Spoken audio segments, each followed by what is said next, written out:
Welcome to this tutorial. On this particular one, I wanted to talk about the old school way that people used to do jungle, but I also want to talk about some of the features that we've got within Ableton 12 that are very, very unique and interesting, and that we can also try out as a way to create interesting jungle breaks and just get inspired. This is a quick example of what's going to happen. So this is just a quick break, pad sound, and some bass sounds there. So let's have a listen to what that sounds like.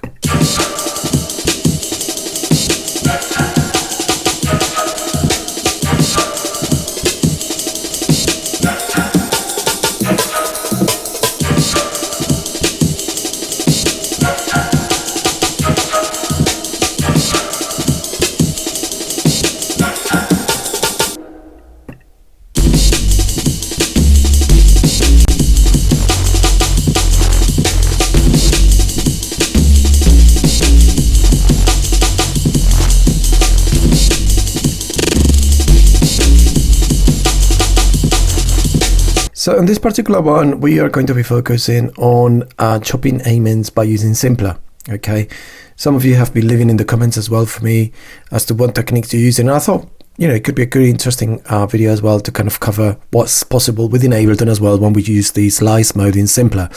I'm actually using the classic amen break. And I'm going to use the break, which is by the Winstons, by the way, if you want to know, and it's called the Amen Brother track, and this is the one that everyone sampled. So I'm just going to drag and drop that over to a MIDI channel, and as we know, if we got a MIDI track, if we drop an instrument or sample on this area here at the bottom, Ableton will automatically create a Simpler for you, which is really cool. So next, I'm going to change it to slice mode, so it basically cuts the audio into individual slices that can be played by different keys on the keyboard. So depending on the key you play, then you jump forwards and backwards in playback, right? But the other thing I want to do is I want to use warping as well, so the break sounds in time, right? I'm going to go for texture, okay? I will tell you what that is in a minute. Generally, if I want to make it sound more jungle though, like I will go to repitch, and repitch is already going to pitch it up for me, so it sounds more like how it used to be, like back in the days where they used to speed up the records.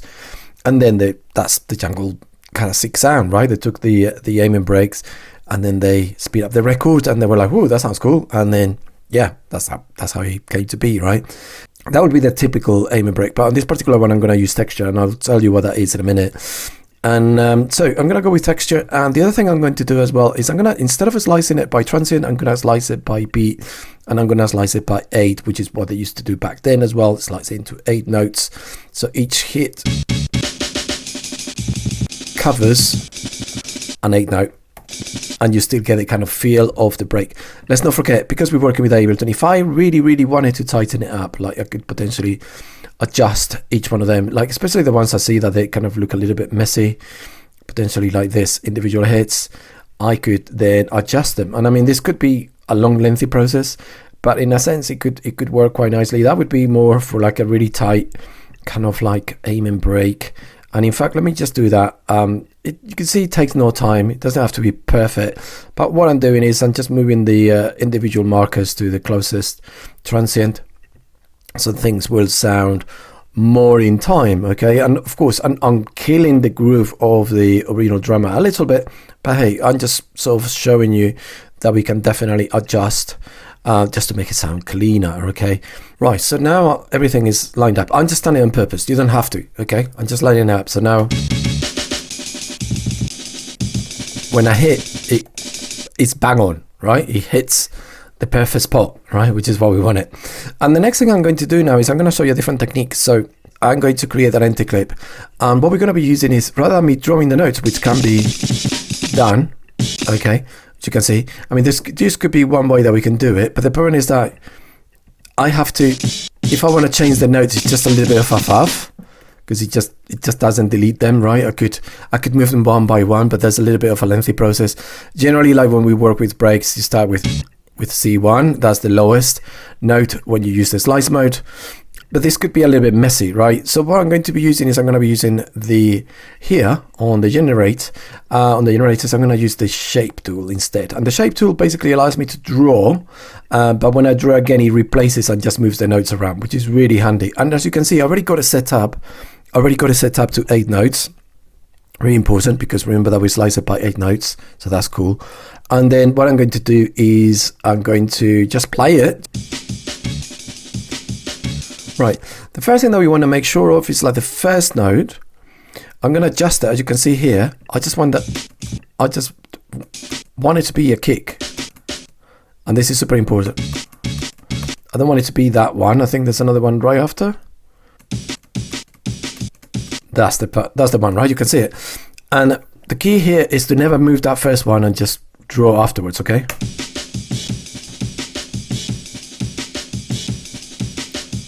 Right, there we go. That's one beat. I'm just gonna literally just loop this second section, backspace to delete, and then remember, never move the first note, just move the other ones. I'm gonna duplicate that again, and then yeah, I'm gonna increase the volume as well because it's very quiet.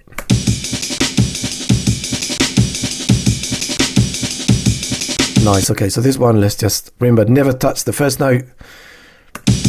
And then of course, let me just delete this. So get rid of that and get rid of these ones. And let's try them again, okay? And let's do that again.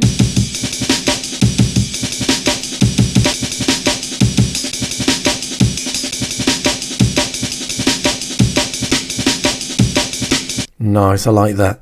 The reason why that's really important is because it gives you consistency. So every bar always starts with a kick drum, so then people can't follow along, even if the break just kind of goes really crazy.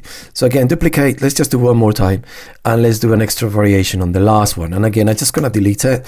Never touch the first one, remember, and then let's adjust again. Cool. Okay, so we're going half step again. Let's have a listen to the whole thing, see if it actually sounds good.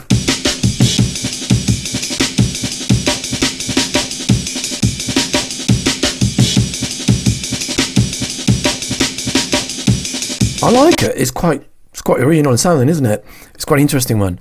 So now the next thing that we're going to do is we're going to make it sound slightly more jungly. So here, this is the key. When you play with texture, you get the grain size and the flux. So the flux is kind of adding randomization to the grains themselves. Okay, it's a type of granular synthesis.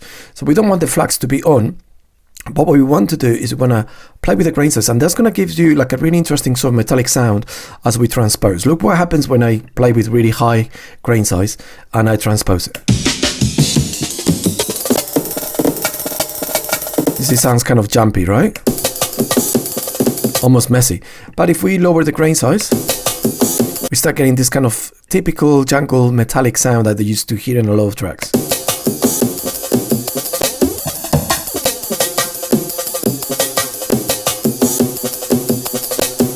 You see what I mean? So you get that kind of like old school kind of sampler with the kind of rudimental kind of time stretch. Set that to 4 semitones.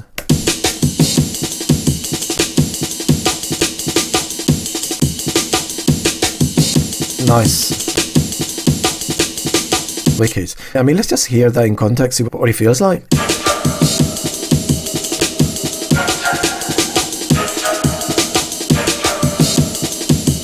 Yeah, that sounds cool. And then remember that we can potentially automate anything. So we can automate the transposition to get some interesting kind of variations. I'll probably duplicate and do it on the other section here, and just play around with maybe transposing it here. Or you can link the envelopes. Remember, you can also do that in MIDI tracks, which is very interesting. Let's just do like a little bit every now and then.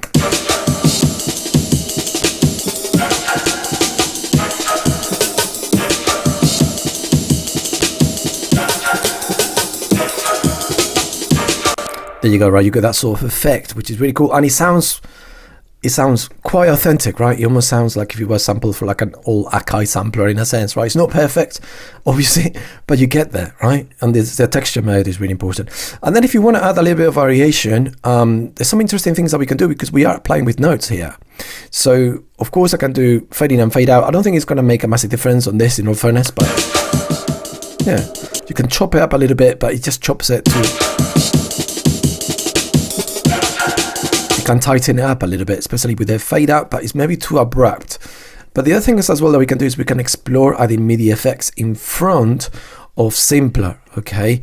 Because now we're playing with MIDI, right? So what happens if I add, for example, let's see what happens if I add well, if I add a random device, it's constantly going to randomize the notes for me, which could be interesting. With the random device, what I tend to do is just literally turn it on and off. You see, it doesn't play sometimes because the choices are too wide. Let's make it so it doesn't jump so many notes farther ahead.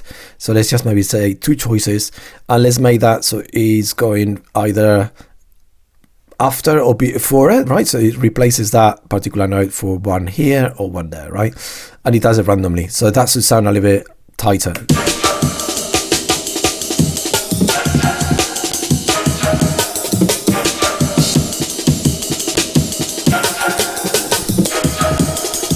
So you can always get variations. My suggestion is to have a random device and literally automate it towards the end of each phrase. So you always get like a random variation, right? You can just go like this and be like, okay, well, so the last one is always going to be different. So then you always get this extra variation that's really hard to emulate. Look.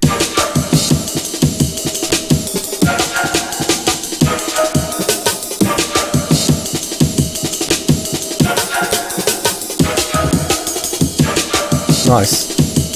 Maybe you can do it here a little bit more frequently.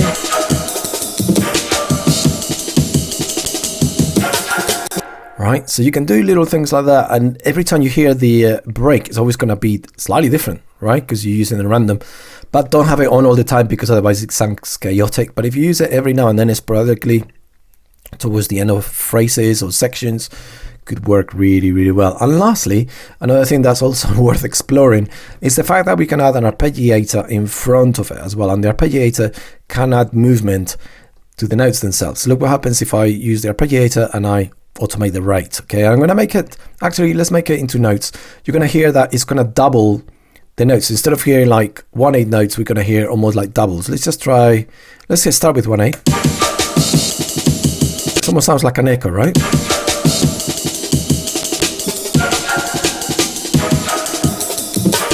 But then look what happens if I start shortening the notes. Right, and if I go faster, you get this kind of like repetitions. If you want, you can even play with the velocity and make it so they echo very quietly. Right, so you basically set the velocity to nothing and set the decay to like 132 milliseconds, and it sounds pretty much like a kind of abstract echo. Look what happens. Look.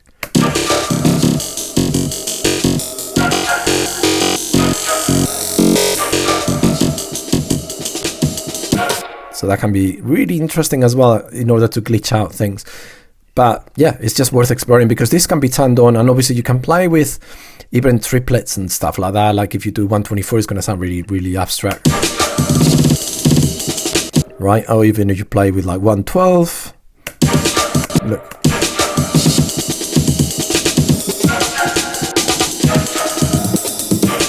There you go, right? So you get the idea. So another approach to jungle breaks, and I hope you guys enjoy this. I just wanted to quickly share some techniques, and of course, I'm only touching the surface with this. Sky's the limit. And even haven't even talked about the other play modes like playthrough and all that stuff. But for now, you can see that this works really, really well.